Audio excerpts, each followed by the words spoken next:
In the humid summer of 1851, 17 prominent citizens of Yazoo County, Mississippi, died within a single hour during what historians would later call the most mysterious mass poisoning in antebellum American history. The victims included 3 state legislators, 2 circuit court judges, 4 wealthy plantation owners, and 8 of their family members. They all died at Willowbrook Plantation during a celebratory feast that was meant to commemorate 25 years of what owner Colonel Jeremiah Rutherford called profitable agricultural enterprise. What authorities discovered in the weeks following would shake the foundations of Mississippi society and expose secrets so dark that official records were sealed for nearly a century. The case files, recently uncovered in the basement of the Yazoo County Courthouse, reveal a methodical act of vengeance so carefully orchestrated that even today, investigators marvel at its precision. Before we continue with the story of Celia, the enslaved woman who many believe orchestrated this deadly feast, make sure to subscribe to our channel and let us know in the comments what state or city you're listening from. We love connecting with our audience from across America. The investigation that followed would uncover not just the identity of the perpetrator, but a network of suffering and brutality that had been hidden behind the genteel facade of Mississippi plantation society for decades. Willowbrook Plantation stretched across 4,000 acres of the most fertile soil in Yazoo County, its main house rising like a white monument above endless rows of cotton that generated wealth beyond most men's dreams. Colonel Jeremiah Rutherford had built his empire on the labor of over 200 enslaved souls. But unlike many of his contemporaries, Rutherford took a particular pride in what he called maintaining discipline through creative correction. The plantation had been established in 1826 when Rutherford, then a young officer fresh from his service in the War of 1812, purchased the land with money inherited from his father's tobacco fortune in Virginia. By 1851, Willowbrook had become legendary throughout Mississippi, not just for its productivity, but for Rutherford's innovative approaches to slave management. Visiting plantation owners would journey from as far as South Carolina and Georgia to witness what Rutherford termed his educational entertainments. These entertainments took place in a specially constructed pavilion behind the main house, where Rutherford would demonstrate various punishment techniques during elaborate dinner parties. The colonel believed that proper discipline required witnesses, and he had transformed brutality into a social occasion.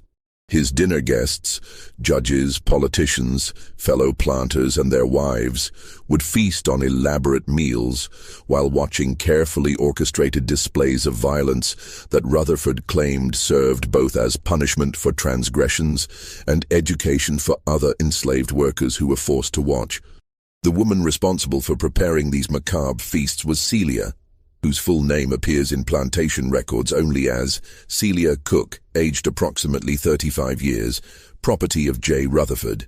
She had been purchased as a teenager in 1833 from a slave trader in Natchez, chosen specifically for her knowledge of cooking techniques learned from her grandmother, a woman who had been born in West Africa and possessed an extensive understanding of local plants and their properties. For 18 years, Celia had labored in the Willowbrook kitchen, a stone building separate from the main house that contained 3 enormous hearths, preparation tables carved from solid oak, and shelves lined with herbs, spices, and preserved ingredients. The kitchen windows faced directly toward the punishment pavilion, ensuring that Celia could hear every scream, every plea for mercy, every crack of the whip as she prepared the meals that would be served to those who watched the suffering with appetites undiminished. Celia's own suffering had been methodical and relentless. She had given birth to 4 children during her time at Willowbrook, 2 daughters and 2 sons. The first daughter, born in 1835, had been sold at age 7 to a cotton merchant from New Orleans. The first son, born in 1837, had been killed at age 12 during one of Rutherford's educational demonstrations after being caught stealing a piece of bread from the main house kitchen. The second daughter, born in 1841, had died of pneumonia at age 6 after being forced to sleep in the unheated slave quarters during a particularly brutal winter. Only her youngest son, Marcus, born in 1844, remained alive, working in the cotton fields under the watchful eyes of overseers who carried both whips and pistols. The plantation records, meticulously kept by Rutherford's overseer Benjamin Harwick, document the systematic brutality that characterized daily life at Willowbrook. Between 1840 and 1851, 17 enslaved people had died from disciplinary measures. 12 had been sold as punishment for various infractions, and countless others had been subjected to punishments that left them permanently disabled. Harwick's ledger notes these events with the same clinical detachment he used to record cotton yields and equipment purchases. Negro boy Samuel, aged 14, died from correction administered for insolence. Disposal cost, $2.50 for burial. What made Willowbrook particularly sinister was Rutherford's belief that his methods represented enlightened slave management. He regularly corresponded with other plantation owners, sharing techniques and philosophies that he believed demonstrated his intellectual superiority. In a letter dated March 15, 1851, discovered among his papers, Rutherford wrote to a fellow planter in Alabama, "The key to managing our peculiar institution lies not in random brutality, but in calculated demonstration. When punishment becomes spectacle, it serves dual purposes: correction for the individual and education for the masses. My dinner guests consistently remark upon the effectiveness of my methods, and my cotton yields remain among the highest in the county." Celia had witnessed every one of these educational demonstrations. She had prepared elegant meals for guests who applauded as human beings were tortured for their entertainment. She had seen her own son Marcus forced to watch as other children were brutalized, his small face frozen in terror that she knew would never completely fade. She had listened to the laughter of well-dressed ladies as they sipped wine and commented on the effectiveness of various punishment techniques. By the spring of 1851, something had begun to change in Celia's demeanor. Other enslaved workers later reported that she had become quieter, more focused, spending hours in the kitchen garden tending to plants that most people ignored. She had begun asking subtle questions about upcoming social events, about guest lists and menu preferences. To those who knew her, it seemed as though she was planning something, though none could have imagined the scope of what she had in mind. The announcement came on a sweltering morning in early June 1851, when Colonel Rutherford summoned all the enslaved workers to the main courtyard for what he called a proclamation of significance. Standing on the raised porch of his mansion, dressed in his finest white linen suit, despite the oppressive heat, Rutherford declared that Willowbrook would host its grandest celebration yet, a 25-year anniversary feast that would bring together the most distinguished citizens of Mississippi to honor what he termed a quarter-century of agricultural excellence and social enlightenment. The guest list, as later reconstructed from correspondence found in Rutherford's study, read like a directory of Mississippi's political and economic elite. State Senator Augustus Pembroke, known throughout the region for his fiery speeches defending slavery as a divine institution, would attend with his wife and 3 adult children. Circuit Judge Thaddeus Claiborne, who had never in his 20-year career ruled in favor of a slave-seeking freedom, was bringing his entire family from Jackson. Wealthy plantation owners from neighboring counties, the Havenshire brothers from Madison County, Colonel Robert Fleming from Hinds County, and the widow, Mrs. Cordelia Van Cleve, who owned the largest cotton operation in Warren County, had all confirmed their attendance. But what made this gathering particularly ominous was Rutherford's plan for the evening's entertainment. According to documents later seized by federal marshals, the colonel intended to demonstrate what he called the ultimate correction, a punishment so severe that it would serve as the culminating example of his disciplinary philosophy. The subject of this demonstration was to be Marcus, Celia's 7-year-old son, who had been accused of showing defiance after being caught crying during a previous punishment session. Celia learned of her son's fate not from any official announcement, but from whispered conversations she overheard while serving meals to the overseer's family. The knowledge hit her with the force of a physical blow. but she gave no outward sign of the rage and desperation that began to consume her thoughts. Instead, she began to plan with a methodical precision that would have impressed military strategists. The feast was scheduled for Saturday evening, July 12, 1851, exactly 1 month away. This gave Celia 30 days to prepare not just an elaborate menu for 17 guests, but a form of justice that had been denied to her people for centuries. She began by studying the guest list, learning the dietary preferences and physical characteristics of each intended victim. She observed their behavior during preliminary visits to the plantation, noting who ate heartily and who was more cautious, who favored wine over whiskey, who had a sweet tooth and who preferred savory dishes. More importantly, Celia began to gather the instruments of her revenge from the very land that had witnessed so much suffering. The woods surrounding Willowbrook Plantation contained a botanical treasure trove of toxic plants, many of which had been used by indigenous peoples for both medicine and warfare long before European settlers arrived. Celia's grandmother had taught her to identify these plants as a child, knowledge that had been passed down through generations of women who understood that survival sometimes required intimate familiarity with both healing and harm. Water hemlock grew in the marshy areas near the plantation's eastern border, its roots containing cycutoxin, a compound so potent that even small amounts could cause violent convulsions and death within hours. Castor beans could be found growing wild along the plantation's fence lines, their seeds containing ricin, a poison that would cause agonizing death over several days.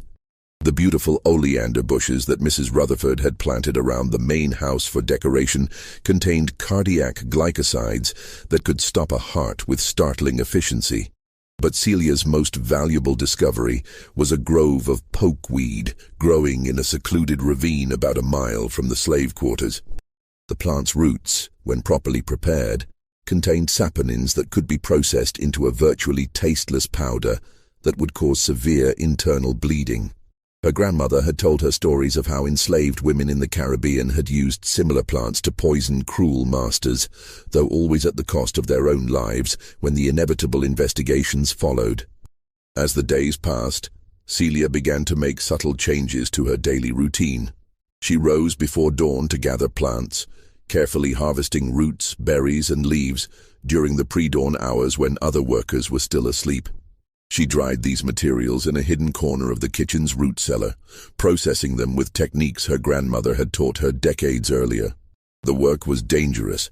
A single mistake in preparation or dosage could kill her before she had the chance to complete her mission.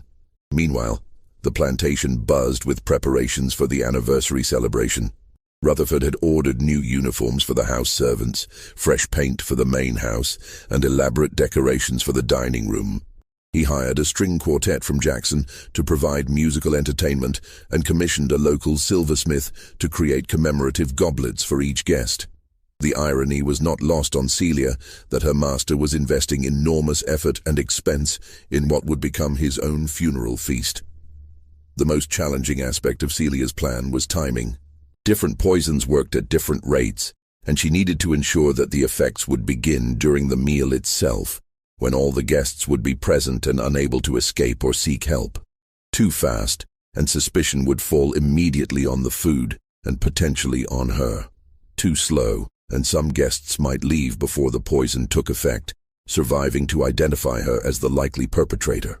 After weeks of calculation and preparation, Celia settled on a multi-stage approach that would ensure maximum effectiveness while minimizing the chance of discovery. She would use fast-acting poisons in the wine and slower-acting compounds in the main courses, creating a cascade of symptoms that would begin during the meal and escalate throughout the evening. The pokeweed powder would be mixed into the cornbread, a staple that she knew every guest would consume. The water hemlock extract would be added to the wine, ensuring rapid onset of neurological symptoms. Small amounts of oleander would be incorporated into the dessert course, providing a final fatal dose for anyone who might survive the earlier poisons.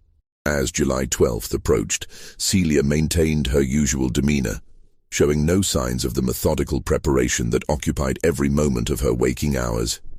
She continued to prepare daily meals for the Rutherford family, served tea to visiting ladies, and responded to orders with the same quiet deference she had displayed for 18 years. But behind her outwardly calm exterior, she was preparing for what she knew would be both her greatest achievement and her final act. Saturday, July 12, 1851, dawned with an oppressive humidity that seemed to press down on Willowbrook Plantation like a suffocating blanket. The air was so thick that even the slightest movement caused perspiration to bead on the skin, and by mid-morning, the heat had become nearly unbearable. Celia rose at 3 o'clock in the morning, as she had every day for the past month, but today her pre-dawn activities carried the weight of finality. In the darkness of the kitchen, illuminated only by the flickering light of oil lamps, Celia began her preparations for what she knew would be her last day on Earth. She had spent the previous evening reviewing every detail of her plan, checking and rechecking the quantities of poison she had prepared, rehearsing in her mind the precise sequence of events that would unfold over the next 18 hours. The menu for the anniversary feast had been planned for weeks, approved personally by Colonel Rutherford, who had insisted on dishes that would showcase the plantation's prosperity and Celia's culinary skills. The first course would be turtle soup, a delicacy that required 2 days of preparation and demonstrated the plantation's access to luxury ingredients.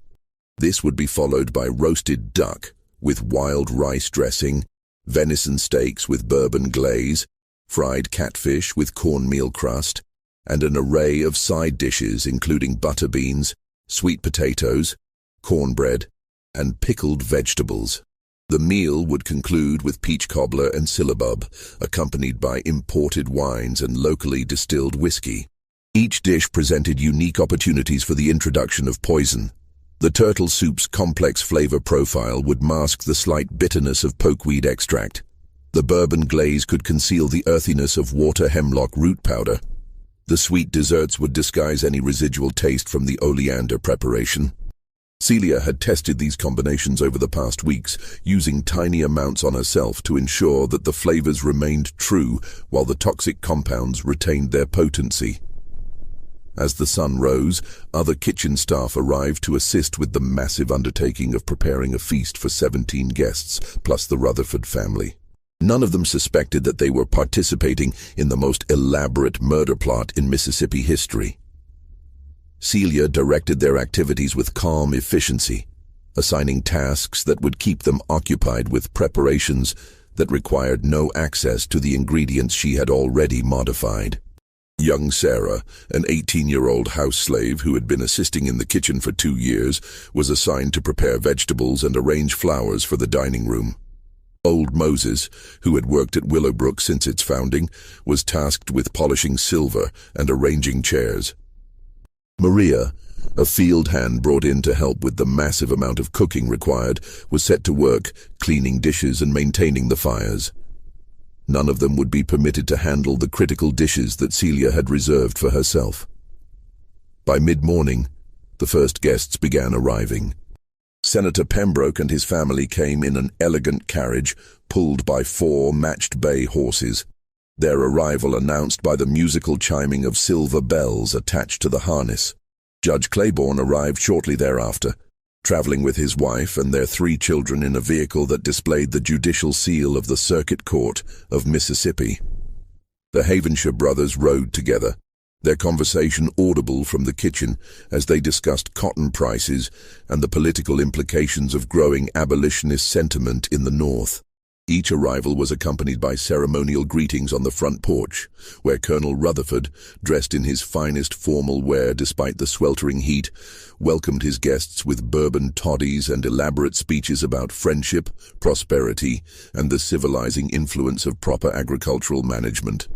The ladies retreated to the parlor, where they sipped iced tea and discussed fashion, while the gentlemen gathered on the side porch to smoke cigars and debate politics. From the kitchen window, Celia could observe the social rituals of the people who would be dead before midnight. She watched Mrs. Pembroke fan herself delicately while complaining about the heat. She saw Judge Claiborne's youngest daughter, a girl no older than Marcus, playing with a wooden doll on the porch steps. She observed Colonel Fleming demonstrating a new type of whip to an appreciative audience of fellow plantation owners. These were the people who had applauded the torture of children, who had built their fortunes on systematic brutality, who had created a world where her own son could be murdered for their entertainment.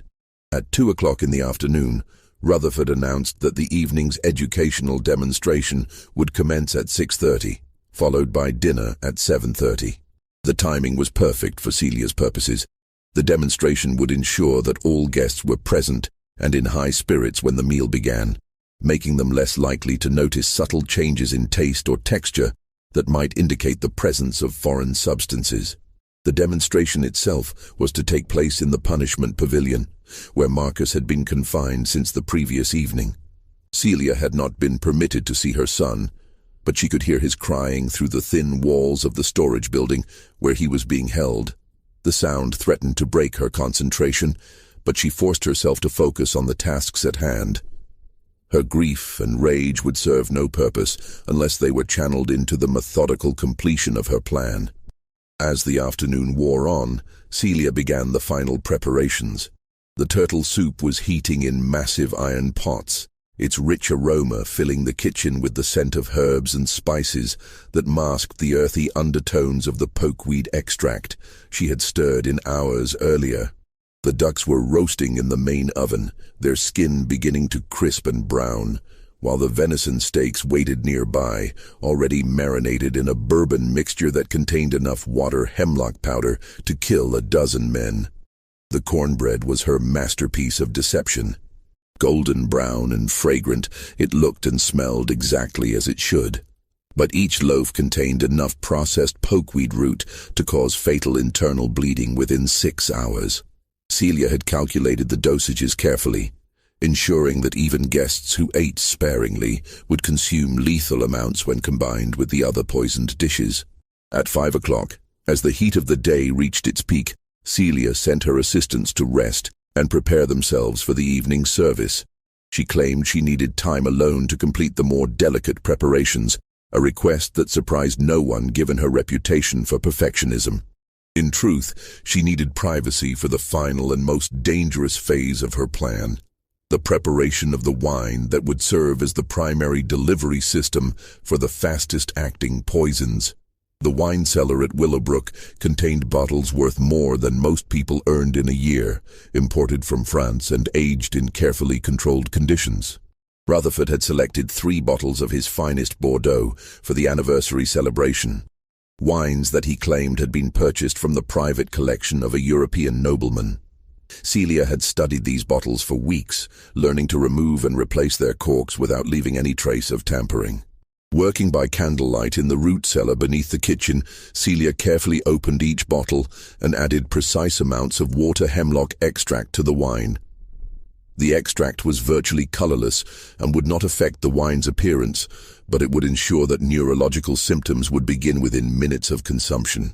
She resealed the bottles with wax that perfectly matched the original, then aged them with dirt and dust to disguise any evidence of recent handling.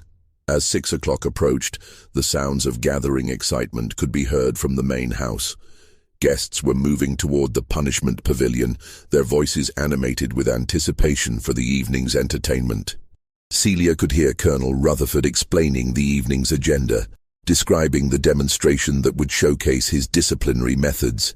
She could hear the nervous laughter of ladies who were simultaneously horrified and fascinated by the prospect of witnessing extreme violence. She could hear the approving murmurs of men who viewed such displays as necessary components of maintaining social order. But most clearly, she could hear the terrified sobs of her 7-year-old son, who was about to become the victim of their entertainment. The sound filled her with a cold determination that steadied her hands as she made final preparations for the meal that would bring justice to Willowbrook Plantation. At exactly 6:30, as the sun began to set through the Spanish moss that draped the ancient oak trees surrounding the plantation, the educational demonstration began. Celia forced herself not to listen to the sounds coming from the pavilion, but she could not escape them entirely. Instead, she focused on arranging the final elements of the feast, checking each dish one last time to ensure that her preparations were complete. The turtle soup was ladled into elegant porcelain bowls, each one containing enough poison to kill within hours. The roasted ducks were carved and arranged on silver platters, their bourbon glaze glistening with deadly intent. The venison steaks were grilled to perfection, their surfaces seared with compounds that would cause excruciating death. The cornbread was sliced and placed in silver baskets lined with crisp white linen, each piece containing enough pokeweed extract to cause fatal internal bleeding. As the demonstration in the pavilion reached its climax, marked by sounds that would haunt any decent person's dreams, Celia completed her final task. She opened the 3 bottles of poisoned wine and allowed them to breathe, as any proper host would do for such expensive vintages. The water hemlock extract was now fully dissolved, creating what appeared to be nothing more than exceptionally fine French wine, but was, in fact, one of the most potent delivery systems for poison ever devised. At 7:30, as the guests filed back from the pavilion with flushed faces and animated conversation, Celia rang the dinner bell that would summon them to their final meal. The anniversary feast was about to begin, and with it, the most comprehensive act of vengeance in the history of American slavery would unfold. The dining room at Willowbrook had been transformed into a showcase of antebellum elegance that would have impressed visitors from Charleston or New Orleans. Crystal chandeliers cast dancing light across walls, adorned with oil paintings depicting pastoral scenes that bore no resemblance to the reality of plantation life. The massive mahogany table, capable of seating 20 guests, was set with the finest china, sterling silver that gleamed like mirrors, and crystal goblets that caught and reflected the candlelight in prismatic displays of beauty that would soon witness unspeakable horror.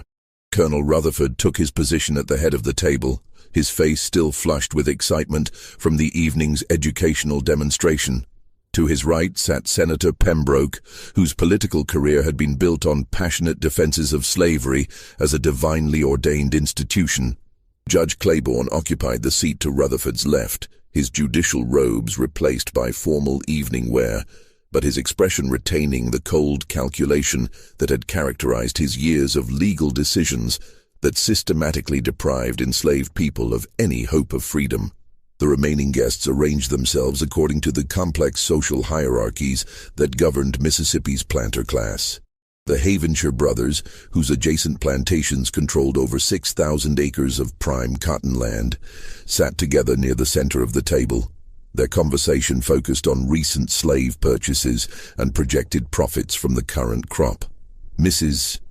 Van Cleve, the widow whose business acumen had made her one of the wealthiest women in Mississippi, occupied a position that acknowledged both her economic importance and the social constraints that governed even successful women in antebellum society. As the guests settled into their seats, Celia appeared from the kitchen, carrying the first course with the same quiet efficiency she had displayed for 18 years. To the assembled diners, she was simply a well-trained servant, performing her expected duties. They did not see the woman who had spent a month planning their deaths with methodical precision. They did not recognize the mother whose child had just been tortured for their entertainment. They saw only a slave whose purpose was to serve their needs and facilitate their comfort. The turtle soup was presented in individual bowls, each one garnished with delicate herbs that complemented both the complex flavors of the dish and the subtle earthiness of the pokeweed extract that had been incorporated into every serving. The conversation around the table focused on the evening's earlier entertainment, with guests expressing appreciation for Colonel Rutherford's innovative approach to discipline and discussing the educational value of such demonstrations. "I must say, Jeremiah," Senator Pembroke remarked, while lifting his spoon to taste the soup, "your methods continue to impress me. The systematic nature of your approach to correction serves as an excellent example for other plantation owners who lack your understanding of proper management techniques." He consumed several spoonfuls of the poisoned soup while speaking, his political sensibilities preventing him from recognizing that he was ingesting a substance that would cause fatal internal bleeding within hours. Judge Claiborne nodded in agreement as he savored his own portion of the deadly first course. Indeed, the psychological impact of such demonstrations cannot be underestimated. When correction becomes spectacle, it serves dual educational purposes: punishment for the individual transgressor and instruction for the broader slave population. I have observed similar principles in my courtroom, where public sentences serve to discourage future criminal behavior among the Negro population. The soup course concluded without incident, each guest having consumed carefully calculated amounts of pokeweed extract that were already beginning to work their way through their digestive systems. The poison would cause no immediate symptoms, but it was establishing the foundation for the internal damage that would culminate in death within hours. Celia collected the empty bowls with the same composed demeanor she had always displayed, giving no indication that she had just administered the first wave of what would be a carefully orchestrated series of fatal doses.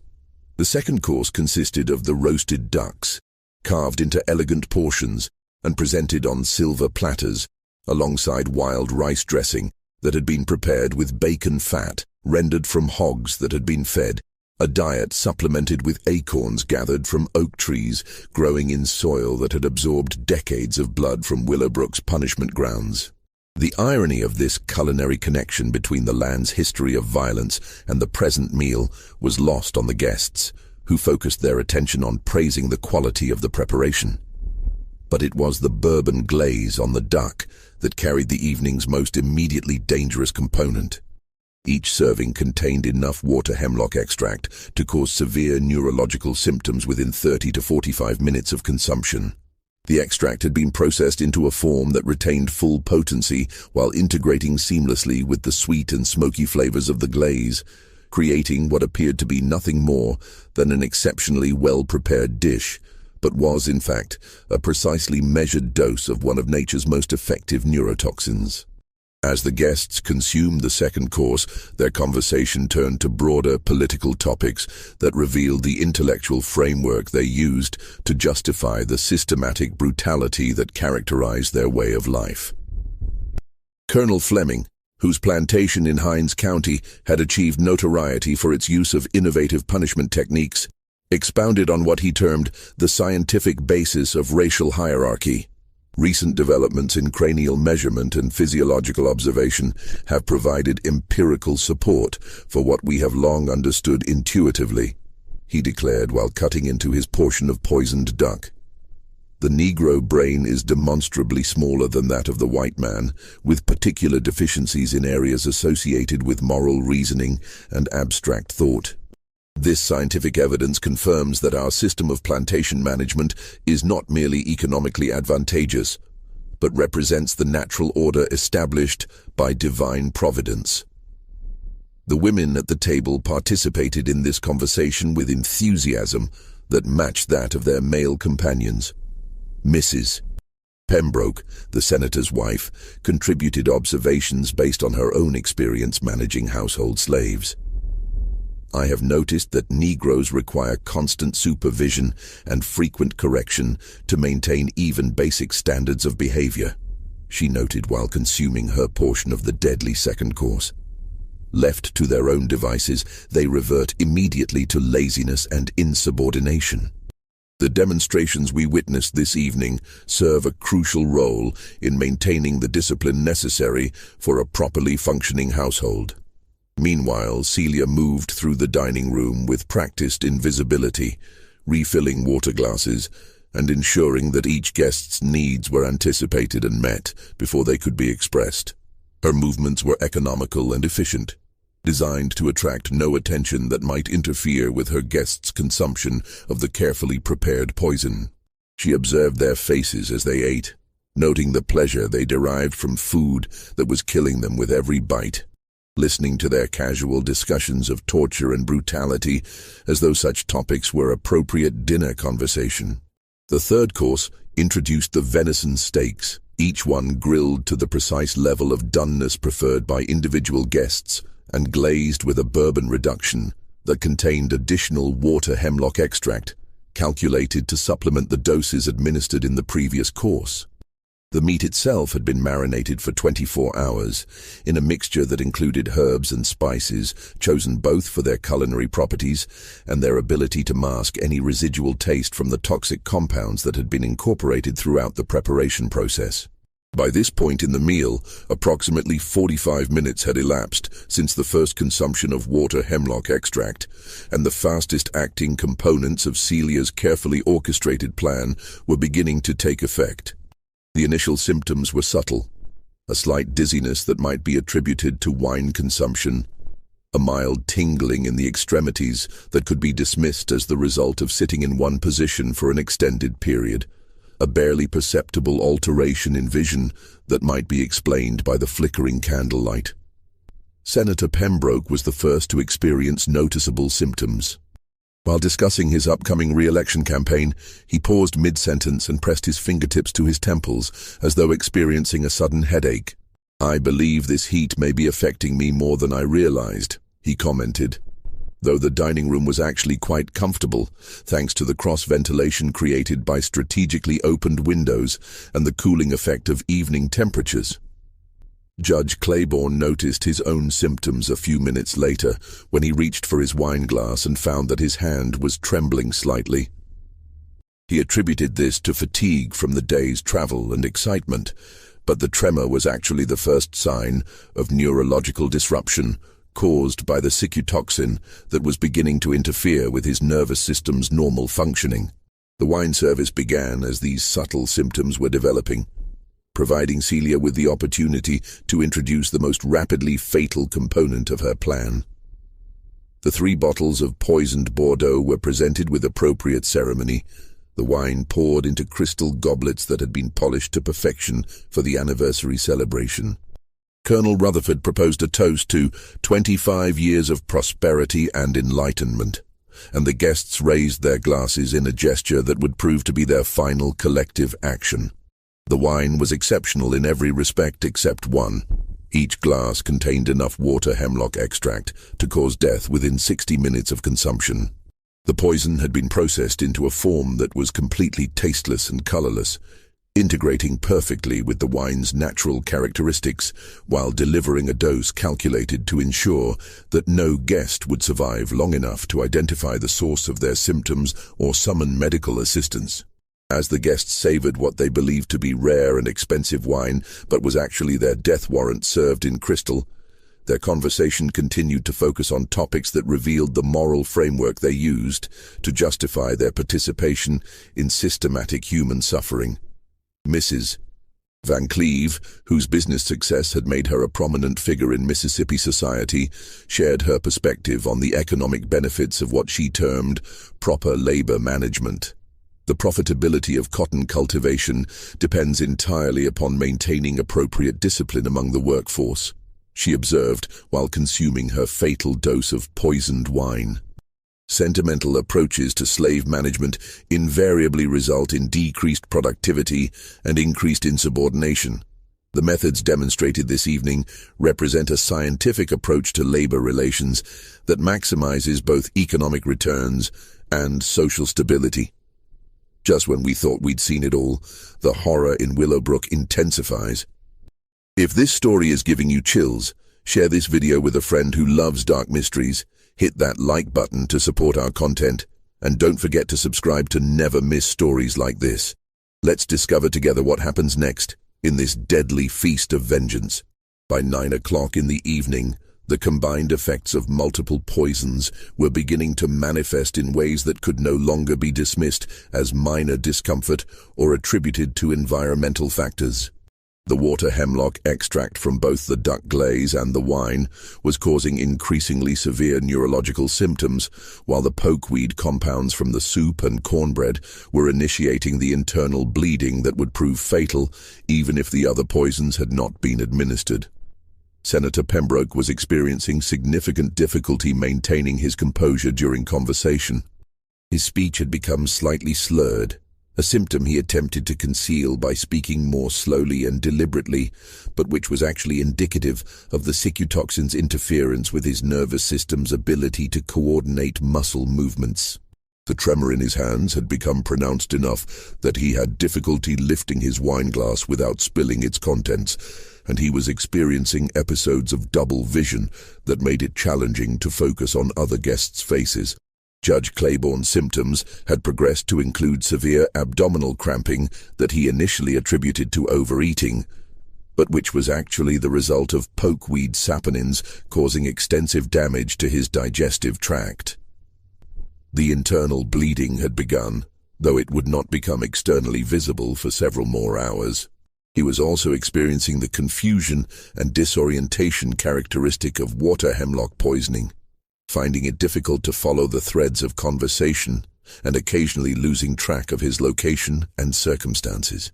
The Havenshire brothers were both showing signs of cardiovascular distress, their faces flushed and their breathing slightly labored as the cardiac glycosides from the oleander preparation began to interfere with their heart function. These compounds, which had been incorporated into the butter used for the cornbread, were causing irregular heartbeats and elevated blood pressure that would ultimately result in cardiac arrest within the next few hours. Mrs. Van Cleve was experiencing severe nausea that she attempted to control through sheer force of will, unwilling to display weakness or illness in front of her business associates and social peers.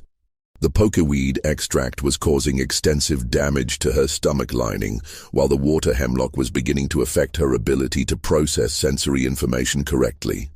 She was seeing shapes and shadows in her peripheral vision that were not actually present, and sounds seemed to be reaching her with unusual delay and distortion. Colonel Rutherford himself was showing symptoms that included both neurological and gastrointestinal effects. The combination of poisons he had consumed was causing severe vertigo that made it difficult for him to remain upright in his chair, while internal bleeding was beginning to cause the abdominal pain that would intensify dramatically over the following hours. Despite the increasing severity of symptoms throughout the dining room, the social conventions of antebellum Mississippi society initially prevented the guests from acknowledging that anything was seriously wrong. Each person assumed that their discomfort was either minor or personal, and the ingrained habits of politeness and social decorum that governed such gatherings made it unthinkable to complain or draw attention to physical problems that might disrupt the evening's festivities. This social dynamic worked perfectly to Celia's advantage, as it delayed recognition of the poisoning until the toxic compounds had progressed beyond the point where medical intervention might have been effective. The guests continued to participate in dinner conversation, even as their bodies were being systematically destroyed by the carefully administered doses of plant-based toxins that were now circulating through their bloodstreams and causing irreversible damage to vital organs. The fourth course consisted of fried catfish with cornmeal crust, served alongside butter beans that had been seasoned with herbs gathered from the same marshy areas where Celia had harvested the water hemlock used in earlier courses. The catfish itself was prepared traditionally, but the cornmeal crust contained additional pokeweed extract that would ensure lethal dosages even for guests who might have eaten sparingly during previous courses. The butter beans were seasoned with oleander leaves that had been dried and ground into a powder, fine enough to blend seamlessly with more conventional spices. As this course was served, the symptoms affecting various guests had become severe enough that they could no longer be entirely concealed or dismissed. Mrs. Pembroke, the senator's wife, was experiencing violent tremors that made it impossible for her to hold eating utensils steady. She attempted to explain this as nervousness related to the excitement of the evening's festivities, but the tremors were actually indicative of advanced cicutoxin poisoning that was disrupting her nervous system's ability to control voluntary muscle movements. Colonel Fleming was struggling with severe respiratory distress that made it difficult for him to speak in complete sentences. The cardiac glycosides from the oleander preparation were interfering with his heart's ability to maintain regular rhythm and adequate blood pressure, causing shortness of breath and chest pain that he initially attributed to the heat and humidity, but which was actually evidence of impending cardiac failure. The younger guests, including Judge Claiborne's 3 children and Senator Pembroke's adult son, were showing symptoms that progressed more rapidly than those affecting their elders. likely due to their lower body weights requiring smaller absolute quantities of poison to achieve lethal concentrations. The Claiborne daughter, a young woman of 19 who had recently married into a prominent Vicksburg family, was experiencing severe abdominal cramping and had begun to show the first signs of internal bleeding in the form of blood-tinged saliva that she attempted to conceal by dabbing delicately at her mouth with her napkin. Throughout this escalation of symptoms, Celia continued to move through the dining room with the same quiet efficiency she had always displayed, clearing plates from completed courses and serving new dishes with hands that remained perfectly steady despite the magnitude of what she was witnessing. She observed the increasing distress of her intended victims with the same clinical detachment that they had displayed while watching the torture of enslaved children. Her expression remained neutral and professional, giving no indication that she was responsible for the unfolding medical catastrophe, or that she was deriving any satisfaction from watching the people who had brutalized her family and her community suffer the consequences of their actions. The conversation around the table had become increasingly fragmented as guests struggled to maintain social appearances while dealing with symptoms that were becoming impossible to ignore. Topics that had earlier been discussed with enthusiasm and intellectual vigor were now addressed in shorter sentences, punctuated by longer pauses as speakers dealt with confusion, nausea, and the various neurological effects of advanced poisoning. By 9:30, the pretense of normalcy could no longer be maintained. Senator Pembroke attempted to rise from his chair to excuse himself, ostensibly to step outside for fresh air, but found that his legs would not support his weight. He collapsed back into his seat with enough force to rattle the china and crystal, finally acknowledging that something was seriously wrong. "I believe I may be experiencing some form of medical episode," he announced to the table, his voice betraying the fear that he could no longer conceal behind social convention. This admission opened the floodgates for other guests to acknowledge their own symptoms. Judge Claiborne reported severe abdominal pain and nausea that was making it impossible for him to continue eating. Miss Van Cleve described visual disturbances and dizziness that were unlike anything she had ever experienced. The Havenshire brothers both complained of chest pain and difficulty breathing that was becoming progressively worse rather than better. Colonel Rutherford, as host, attempted to take charge of the deteriorating situation by suggesting that the symptoms might be related to the heat and humidity, or perhaps to spoiled food that had not been properly refrigerated during the day's preparations. He ordered Celia to summon the plantation's doctor, a local physician who lived several miles away and who would require at least an hour to reach Willowbrook, even if he could be located quickly. But Celia had anticipated this possibility and had taken steps to ensure that medical assistance would not arrive in time to save any of the intended victims. Earlier in the day, she had sent word to Dr. Harrison's residence that his services would not be needed at Willowbrook that evening, claiming that the colonel had changed his mind about having a physician present during the anniversary celebration. This false message would delay the doctor's response to any emergency summons by creating confusion about whether he was actually wanted at the plantation. Furthermore, Celia had arranged for the plantation's fastest horses to be relocated to distant pastures under the pretext of allowing them to graze in areas with better grass.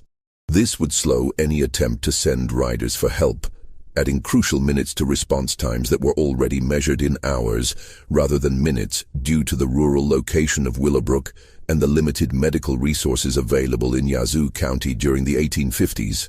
As the symptoms continued to worsen, some guests began to suspect that their illness might be related to something they had consumed during the meal.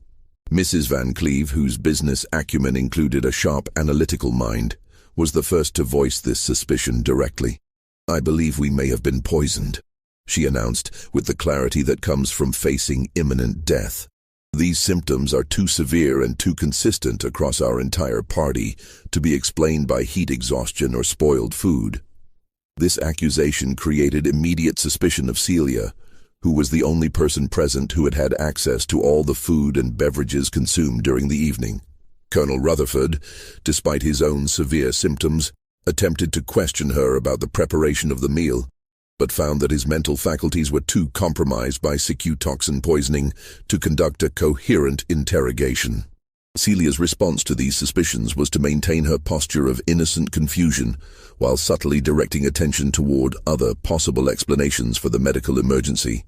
She suggested that the symptoms might be related to a contaminated water source, or perhaps to some form of epidemic illness that had been spreading through the local population without being detected by medical authorities. Her calm demeanor and apparent willingness to cooperate with questions about the meal's preparation initially deflected suspicion and bought additional time for the poisons to complete their deadly work. But even as she maintained this facade of innocence, Celia was acutely aware that her own death was now inevitable. She had always known that successful completion of her plan would result in her execution, either through immediate violence from the dying guests or through legal processes that would follow any investigation of the incident. She had accepted this outcome as the necessary price for obtaining justice for her son and for all the other victims of Willowbrook's systematic brutality. By 10 o'clock, the situation in the dining room had become truly horrific.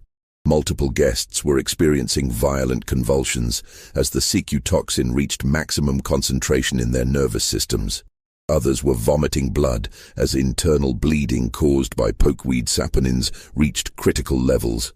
The cardiac glycosides from the oleander preparation were causing heart irregularities so severe that several guests were experiencing episodes of unconsciousness, followed by brief periods of agonized awareness. The sounds coming from the dining room were no longer those of polite dinner conversation, but rather the desperate gasps, moans and cries of people dying in agony. The elegant setting that had been created for the anniversary celebration had been transformed into a scene from a nightmare, with overturned chairs, shattered crystal, and bloodstains spreading across the white linen tablecloth that had been selected to showcase the plantation's prosperity and refinement. As the clock struck 10:30, the anniversary celebration at Willowbrook Plantation had devolved into a scene of such horror that it would have challenged the imagination of even the most creative writer of Gothic fiction. The elegant dining room, with its crystal chandeliers and oil paintings depicting pastoral scenes, now resembled a battlefield where an invisible enemy had claimed victory through the most intimate possible means, turning the very act of nourishment into an instrument of death. Senator Pembroke, the man who had built his political career on passionate defenses of slavery as a divine institution, was experiencing the final stages of cycutoxin poisoning. His body was racked by convulsions so violent that they had overturned his chair and sent him crashing to the floor, where he lay gasping for breath between seizures that caused his spine to arch backward in positions that seemed to defy human anatomy. The neurological damage was so extensive that he had lost the ability to speak coherently, his final words consisting of fragmented pleas for help that were rendered unintelligible by the toxin's interference with his motor cortex. Judge Claiborne, whose 20-year judicial career had been characterized by systematic denial of basic human rights to enslaved people, was dying from a combination of internal bleeding and cardiac failure that created symptoms of extraordinary suffering. The pokeweed saponins had caused such extensive damage to his digestive tract that he was vomiting blood in quantities that seemed impossible for a human body to produce, while the oleander glycosides were causing his heart to beat in irregular patterns that alternated between racing so fast it seemed ready to burst and slowing to rates that barely sustained consciousness. The Havenshire brothers, whose adjacent plantations had made them among the wealthiest men in Mississippi through their innovative approaches to slave labor extraction, were experiencing synchronized cardiac episodes that caused them to clutch at their chests, while their faces turned the deep purple color characteristic of severe oxygen deprivation. The oleander compounds had disrupted their heart function so thoroughly that their cardiovascular systems were essentially shutting down in real time, causing them to experience the terror of feeling their own life forces ebbing away with each increasingly labored heartbeat. Mrs. Van Cleve, the business-minded widow whose success in cotton cultivation had made her a prominent figure in Mississippi society, was suffering from a combination of symptoms that included both neurological and gastrointestinal effects so severe that she had lost control of basic bodily functions. The multiple poisons she had consumed were causing her to experience hallucinations so vivid that she was responding to people and objects that existed only in her dying brain, while simultaneously causing internal bleeding that was beginning to manifest through every possible orifice. Colonel Rutherford himself, the architect of Willowbrook's systematic brutality and the host of the evening's deadly celebration, was experiencing what medical professionals would later describe as one of the most comprehensive poisoning cases in recorded history. The combination of secutoxin, pokeweed saponins, and cardiac glycosides had created a symphony of symptoms that attacked every major organ system simultaneously. His nervous system was shutting down in ways that caused excruciating pain while simultaneously preventing him from expressing that pain coherently. His digestive tract was hemorrhaging so extensively that blood was pooling on the floor around his chair.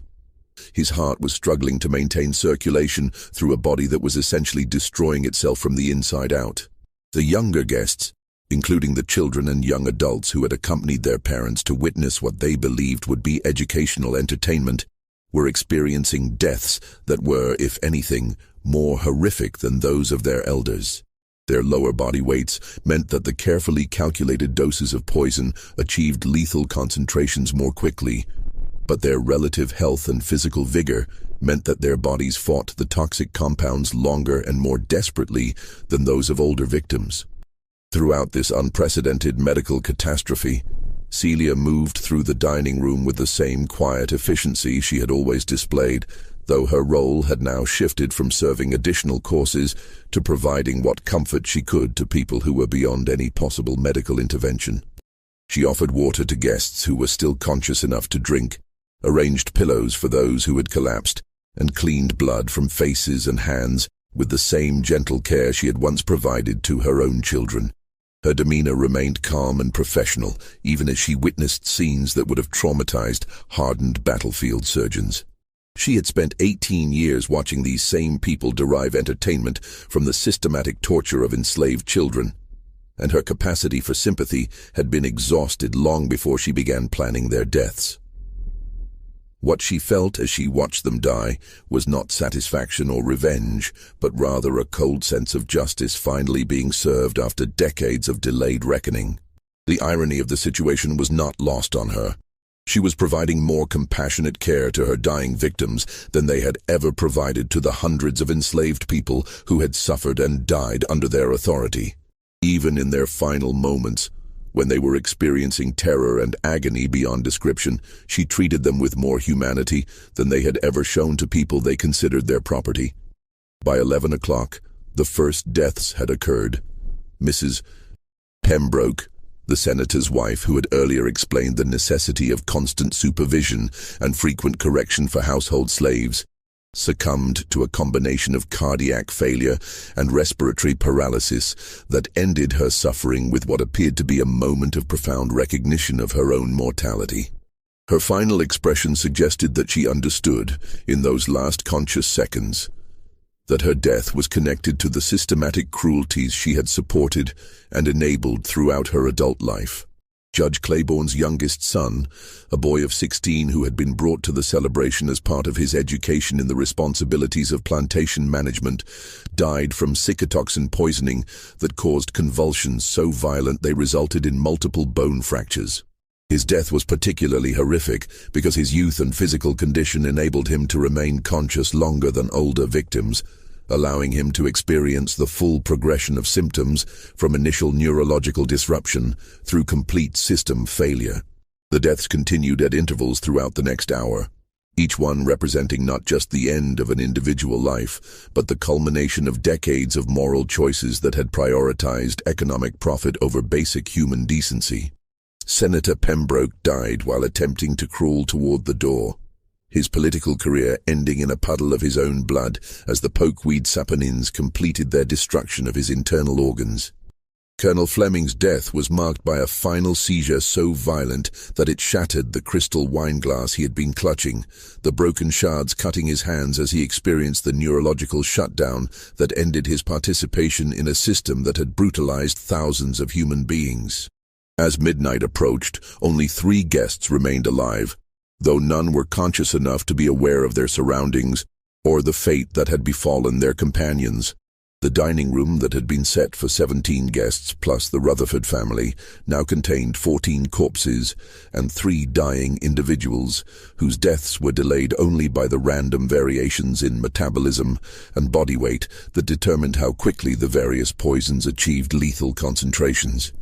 Colonel Rutherford was among the final survivors, his death prolonged by his larger physical size and his body's desperate attempts to process the multiple toxins that were systematically destroying his vital organs. As he lay dying on the floor of his own dining room, surrounded by the bodies of his social peers and business associates, he experienced a clarity of thought that had been absent during the earlier stages of poisoning. For perhaps the first time in his adult life, he understood the true nature of the system he had created and perpetuated at Willowbrook Plantation. The knowledge that came with this final clarity was more agonizing than the physical symptoms of the poison. He realized that his death was not random misfortune or accidental poisoning, but rather the inevitable consequence of choices he had made repeatedly over the course of 25 years. Every educational demonstration he had conducted, every innovation in punishment techniques he had developed, every moment of suffering he had inflicted on enslaved people had contributed to creating the conditions that made his own death not just possible, but morally justifiable. As his consciousness faded for the final time, Colonel Rutherford's last coherent thought was the recognition that Celia, the slave woman he had never considered capable of complex planning or moral reasoning, had demonstrated intellectual and strategic abilities that far exceeded his own. She had conceived and executed a plan of such sophistication and precision that it represented a masterwork of tactical thinking. More importantly, she had achieved a form of justice that the legal and social systems of antebellum Mississippi would never have permitted through conventional means. At 12:30 in the morning of July 13, 1851, Colonel Jeremiah Rutherford died from multiple organ failure caused by the systematic poisoning orchestrated by a woman whose name appeared in his plantation records only as property rather than as a human being with thoughts, feelings, and moral agency. His death marked the end of the most comprehensive act of resistance in the history of American slavery, an act that had eliminated 17 of Mississippi's most prominent defenders of human bondage in a single evening. Dawn broke over Willowbrook Plantation on July 13, 1851, revealing a scene that would challenge the investigative capabilities of law enforcement officials who had never encountered anything approaching the scale and sophistication of the previous evening's events. The dining room contained 17 corpses, arranged around a table still set with fine china and crystal, creating a tableau that seemed to belong more to Gothic literature than to the reality of antebellum Mississippi. Celia had spent the hours between midnight and dawn, methodically cleaning and organizing the evidence of her actions, not in an attempt to conceal her responsibility, but rather to ensure that investigators would be able to reconstruct the events with sufficient accuracy to understand the magnitude of what had occurred. She had arranged the bodies in dignified positions, closed eyes and folded hands, in gestures that demonstrated more respect for the dead than the victims had ever shown to those they had brutalized during their lifetimes. The first discovery of the mass death came when household slaves arrived for their morning duties and found the dining room filled with corpses. The initial reaction was panic and confusion, as no one could immediately comprehend how 17 healthy adults could have died simultaneously during what was supposed to have been a celebratory dinner. Some suspected epidemic disease, others feared supernatural intervention, and a few immediately suspected poisoning, though none could imagine the scale and complexity of what had actually occurred. Word of the tragedy spread throughout Yazoo County with remarkable speed, carried by riders who galloped between plantations, sharing news that seemed too extraordinary to be credible. By mid-morning, dozens of plantation owners, local officials, and curious citizens had gathered at Willowbrook to witness what was being described as the most mysterious mass death in Mississippi history. The local sheriff, a man named Thomas Bradshaw, who had never investigated anything more complex than occasional thefts of livestock or disputes between neighbors, found himself confronting a case that would have challenged the capabilities of the most experienced criminal investigators. The scene contained no obvious signs of violence, no evidence of forced entry, and no immediately apparent cause of death that could account for the simultaneous demise of so many people. Dr. Marcus Harrison, the physician who had been prevented from attending the anniversary celebration by Celia's deceptive message, arrived at Willowbrook around noon and began the first systematic examination of the bodies. His medical training enabled him to recognize symptoms consistent with poisoning, but the variety and complexity of the toxic effects suggested the involvement of multiple substances administered in ways that required sophisticated knowledge of plant chemistry and human physiology. The investigation was further complicated by the social and political prominence of the victims. Senator Pembroke's death would require notification of state government officials, while Judge Claiborne's demise had implications for pending legal cases throughout the circuit court system. The deaths of multiple wealthy plantation owners would disrupt cotton production and slave trading arrangements that affected the regional economy. The scope of the tragedy extended far beyond the immediate loss of life to encompass political and economic consequences that would reverberate throughout Mississippi society. As the investigation proceeded, attention naturally focused on Celia as the person who had been responsible for preparing and serving the fatal meal. Her calm demeanor and apparent willingness to cooperate with questioning initially suggested innocence, but more detailed examination of the kitchen and surrounding areas revealed evidence of the extensive preparations that had made the mass poisoning possible.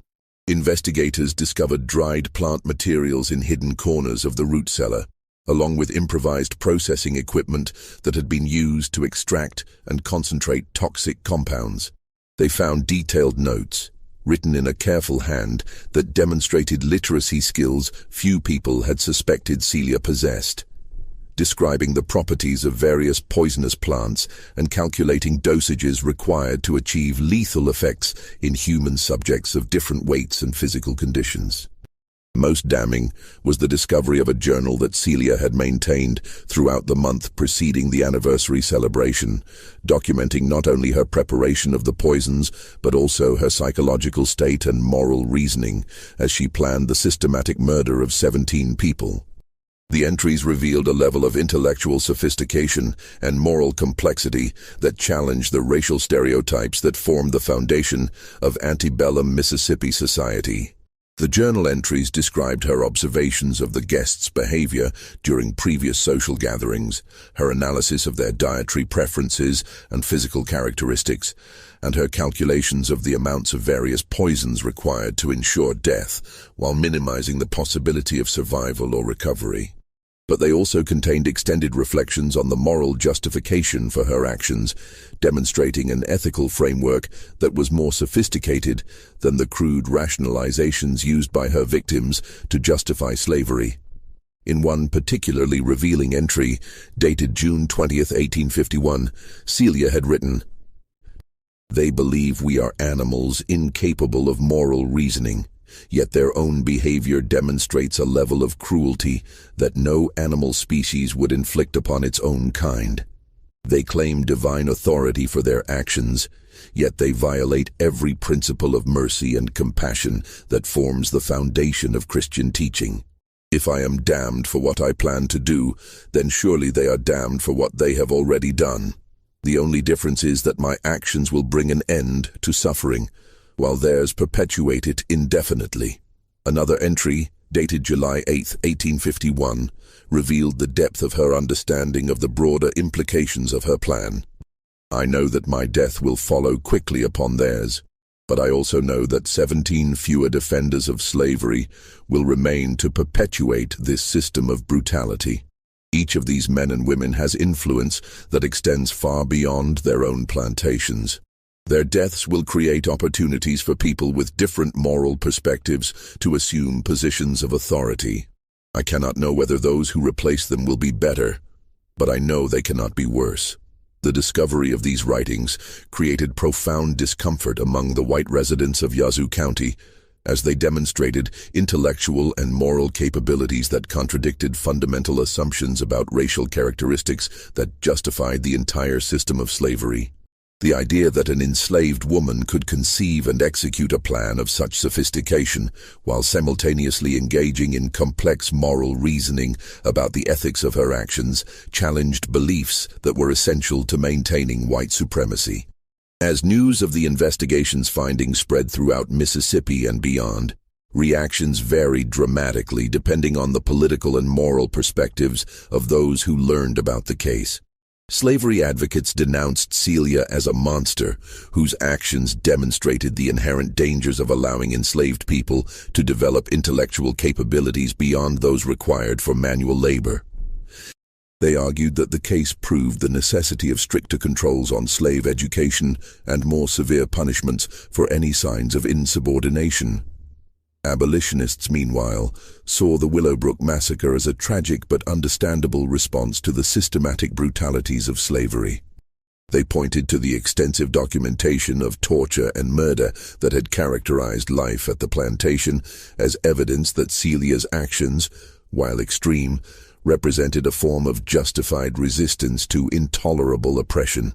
Some went so far as to describe her as a hero whose courage and intelligence had struck a significant blow against the institution of slavery. The legal proceedings that followed were unprecedented in American jurisprudence, as no court had ever been required to adjudicate a case involving the systematic poisoning of so many prominent citizens by a single enslaved individual. The complexity of the evidence, the political implications of the case, and the intellectual capabilities demonstrated by the defendant created challenges that exposed fundamental contradictions in the legal framework governing slavery. Celia's trial began on August 15, 1851, in the Yazoo County Courthouse, presided over by Judge William Thornbrook, who had been brought in from Jackson due to the deaths of local judicial officials in the poisoning. The proceedings attracted national attention, with newspaper reporters from northern and southern states providing detailed coverage that revealed the deep political divisions created by the case.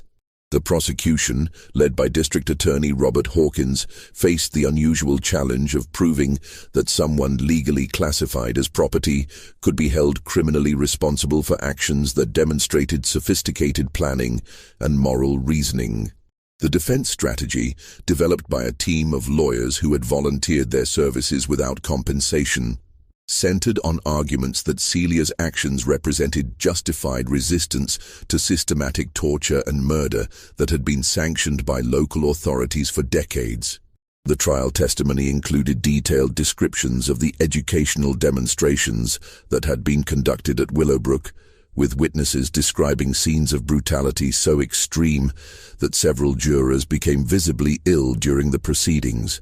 The defense introduced evidence documenting the deaths of dozens of enslaved people at the plantation, including children who had been killed for minor infractions or as examples to maintain discipline among other workers.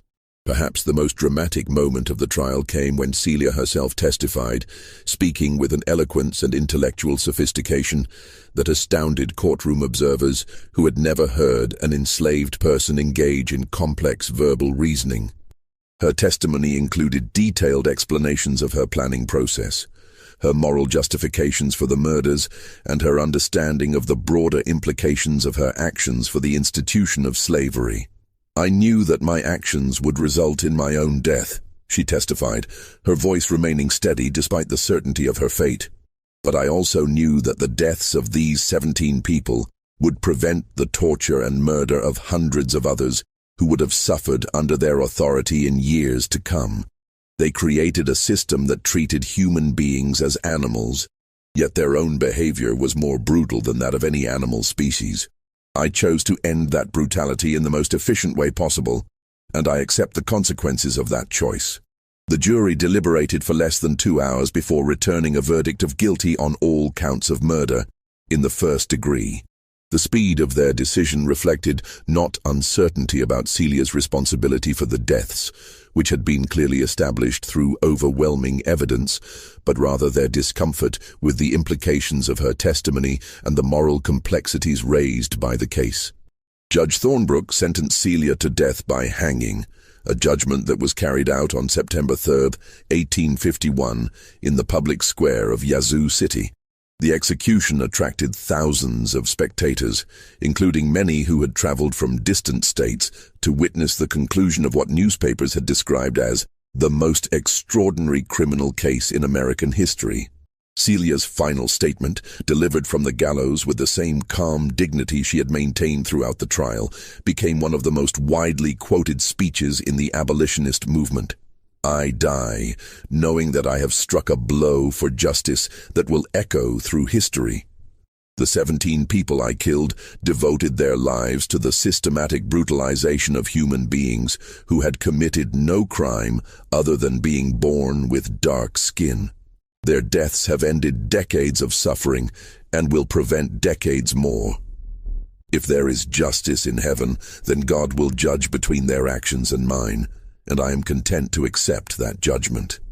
The execution of Celia marked the official end of legal proceedings related to the Willowbrook massacre. But the case continued to reverberate through American society in ways that extended far beyond the immediate legal consequences. The sophisticated planning she had demonstrated, the intellectual capabilities revealed through her writings and testimony, and the moral framework she had articulated for her actions challenged fundamental assumptions about race, slavery, and human nature that formed the foundation of antebellum Southern society. In the months following her execution, several developments emerged that added new dimensions to understanding the case and its implications. The first of these was the discovery of additional documentation that had been hidden in various locations around Willowbrook Plantation, including correspondence between Celia and other enslaved people on neighboring plantations that revealed the existence of a communication network far more sophisticated than white authorities had previously suspected. These letters, written in a code that combined elements of African languages with English words, described detailed intelligence-gathering operations that had been ongoing for several years before the anniversary celebration. Enslaved people on multiple plantations had been systematically documenting the brutal practices of their owners, sharing information about punishment techniques, recording the names and ages of people who had been killed or sold, and maintaining genealogical records that tracked the separation of families across the regional slave trade. The correspondence revealed that Celia's plan had been known to and supported by a network of enslaved people who had provided assistance in gathering materials, creating alibis, and ensuring that her preparations could be completed without detection. The level of organization and coordination demonstrated by this network challenged assumptions about the intellectual capabilities and social organization of enslaved communities that had been used to justify their continued bondage. Perhaps most significantly, the letters revealed that the Willowbrook massacre had been planned as part of a broader campaign of resistance that was intended to extend to other plantations throughout Mississippi and neighboring states. Celia's actions were meant to serve as both a demonstration of what was possible and an inspiration for similar acts of resistance by other enslaved people who had the knowledge and opportunity to eliminate brutal masters and overseers. This revelation created panic among plantation owners throughout the South, who suddenly realized that their slaves possessed capabilities for organization, planning, and resistance that went far beyond anything they had previously imagined. The idea that systematic poisoning campaigns might be underway on their own properties led to widespread implementation of security measures that included food tasters, locked storage for kitchen supplies, and increased surveillance of enslaved people who worked in proximity to white families. The paranoia generated by these discoveries had profound effects on the daily operations of Southern plantations. as owners struggled to balance their economic dependence on slave labor with their fears of sophisticated revenge plots. Many plantation owners began to reconsider their punishment practices, not out of moral concerns, but from practical recognition that excessive brutality might provoke organized retaliation that could prove far more costly than the short-term benefits of harsh discipline. The case also had significant political implications that extended into the national debate over slavery that was intensifying during the 1850s. Northern abolitionists seized upon Celia's story as evidence of both the moral bankruptcy of slavery and the intellectual capabilities of enslaved people that contradicted Southern claims about racial inferiority. Her writings and testimony were widely circulated in abolitionist publications, where they were presented as proof that enslaved people possessed the same capacity for moral reasoning and strategic thinking as their white counterparts. Southern politicians and intellectuals responded to these developments by arguing that the Willowbrook Massacre demonstrated the dangers of allowing enslaved people to develop literacy and intellectual capabilities beyond those required for manual labor. They pointed to the sophistication of Celia's planning as evidence that education and intellectual development among enslaved people posed existential threats to white society that could only be prevented through stricter controls and more severe punishments for any signs of independent thinking. The debate generated by the case contributed to the increasing polarization between North and South that would ultimately lead to the Civil War. Northern newspapers published detailed accounts of the systematic brutalities that had been documented at Willowbrook, using these revelations to argue that slavery was incompatible with basic principles of human decency and Christian morality. Southern publications responded by emphasizing the violence of Celia's actions and arguing that her behavior demonstrated the inherent dangers of the abolitionist movement's efforts to encourage resistance among enslaved populations. Federal investigators who examined the case files in the 1860s following the Union occupation of Mississippi discovered additional evidence that had been suppressed or overlooked during the original investigation. This included testimony from enslaved witnesses who had been prevented from speaking during Celia's trial, along with documentation of similar resistance activities on other plantations that suggested the Willowbrook Massacre was part of a much broader pattern of organized opposition to slavery than had been publicly acknowledged. One particularly significant discovery was a detailed map, drawn in Celia's hand, that identified the locations of mass graves where victims of plantation brutality had been buried in unmarked locations throughout Yazoo County. The map included precise directions to dozens of burial sites, along with notes identifying the individuals who had been interred at each location and the circumstances of their deaths.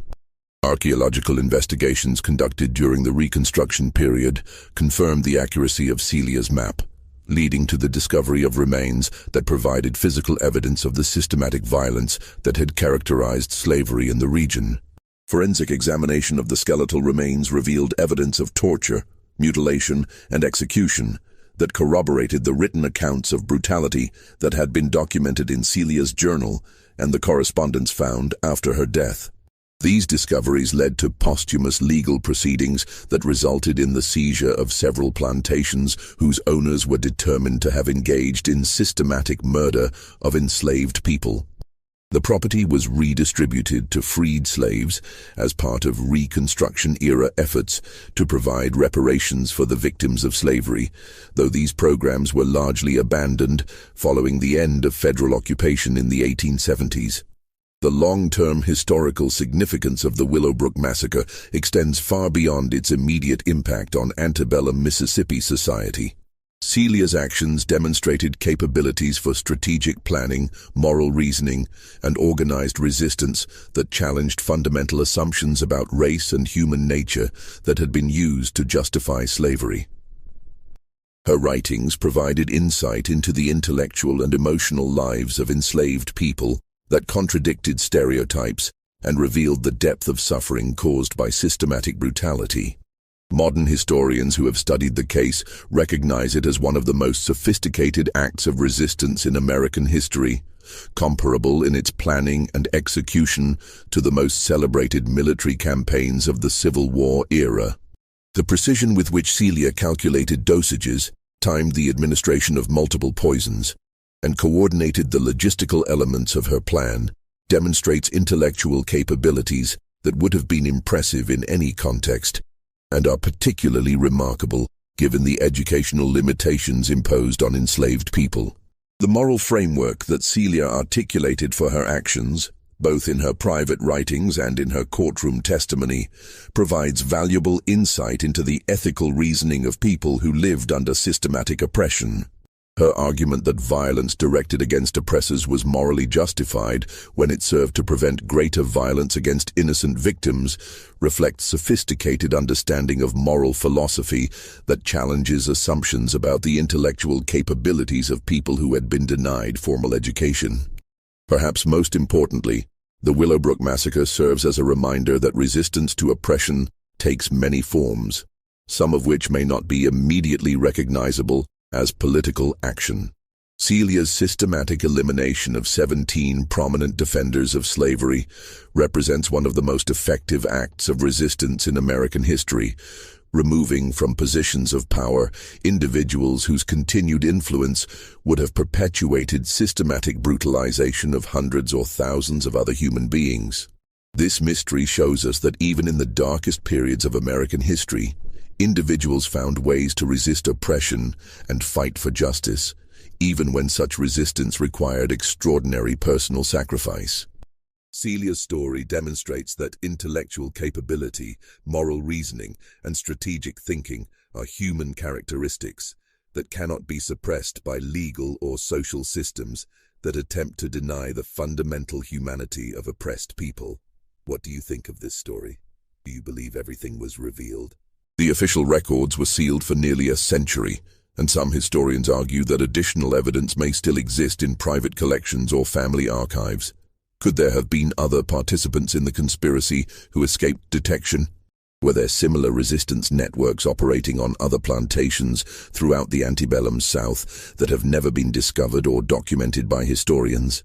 The questions surrounding Celia's Last Supper continue to fascinate researchers and challenge our understanding of resistance, justice, and the human capacity for both cruelty and courage. Her methodical preparation of that deadly feast represents one of the most sophisticated acts of vengeance in American history, executed by a woman whose very humanity had been legally denied by the society that ultimately executed her for refusing to accept that denial. The 17 deaths at Willowbrook Plantation on that humid July evening in 1851 eliminated some of Mississippi's most influential defenders of slavery during a critical period in American history. Whether viewed as murder or justice, Celia's actions demonstrated that even under the most oppressive systems, individuals retain the capacity for moral agency and the power to shape history through acts of extraordinary courage and determination. The legacy of that Last Supper extends far beyond the immediate deaths it caused, challenging us to confront uncomfortable questions about justice, resistance, and the price of freedom that remain relevant more than 170 years after Celia walked to the gallows with dignity intact and purpose fulfilled. Leave your comment below and let us know what you think about this incredible story from America's darkest period. If you enjoyed this tale of historical mystery and want more stories like this, subscribe to our channel, hit the notification bell, and share this video with someone who loves diving deep into the hidden corners of American history. See you in the next video, where we'll explore another dark chapter that history tried to forget.